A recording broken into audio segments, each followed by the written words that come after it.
దేవుని ఆలయముగా లేరు. అది నీ మనస్సుకు తెలుసు, నీ మనస్సుకు తెలుసు.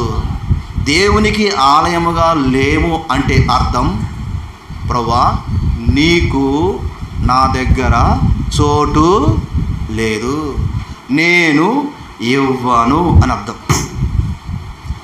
దేవుడే నిన్ను కడిగి పవిత్రపరిచి నిన్ను సొత్తుగా చేసి నరకంలో పాపములో పతనమవుతున్న నిన్ను కడిగి పవిత్రపరిచి కొని అమూల్యమైన వానిగా చేసి ఒక దేహము దేవుడు నివసించే స్థలముగా చేసి భూమి మీద నిన్ను చేసుకుంటే నువ్వు నాకు వద్దు అన్నావు అంటే కృతజ్ఞత లేని వారము,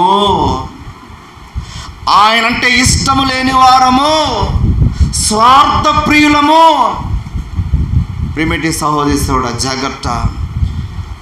దేవుని నివసించే ఆలయాన్ని పరిశుద్ధంగా